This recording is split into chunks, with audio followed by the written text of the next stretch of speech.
Good morning, it's iCkEdMeL.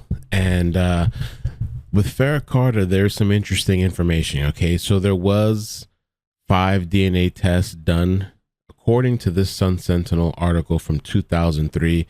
Silvio sent me this last night. If you missed yesterday's story, this cold case from almost 20 years ago that's now been, I guess, solved, you could say, we're going to have to hear because there's going to be a press conference today.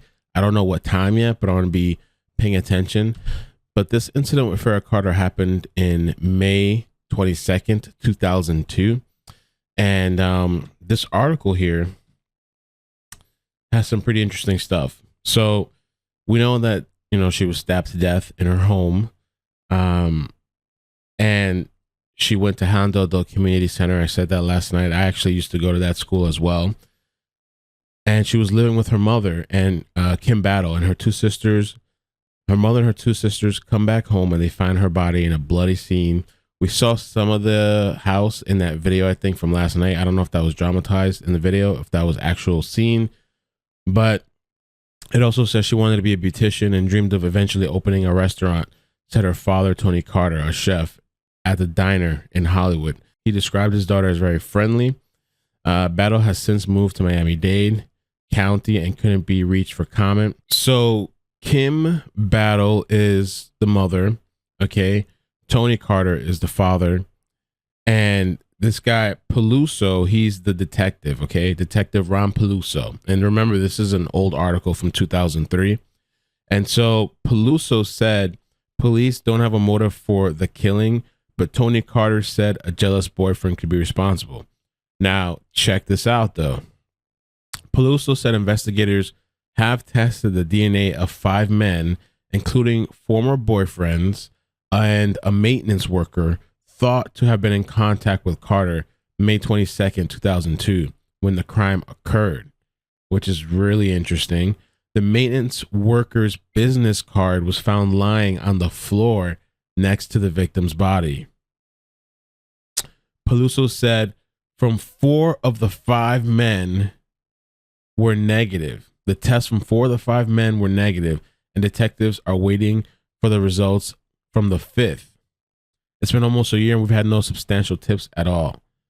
During a news press conference, Peluso said there's someone out there who knows what happened. We're appealing to that person to help us. Hopefully, they will come forward. So they've been trying to work on reward money, and since the murder, Carter said he's been hospitalized several times and is now taking 13 medications. Wow. This is the father. I know her being stabbed was not easy on her. I know she called my name and said, "Help me, Dad," but I could not be there for her.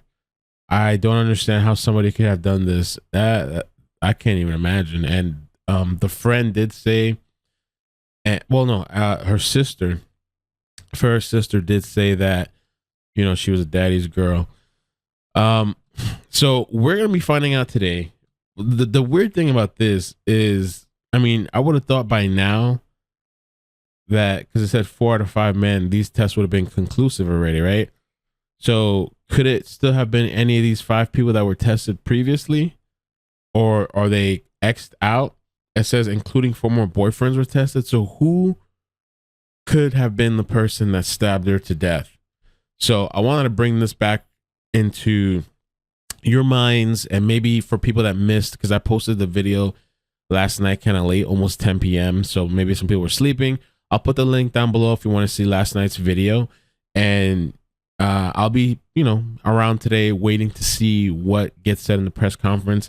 If I catch it in time, I'll see if I can do a live stream. If it's long enough, maybe I'll come back and I'll do a live stream and we can talk about it. All right. And I've been getting a lot of requests and a lot of stories being sent to me recently.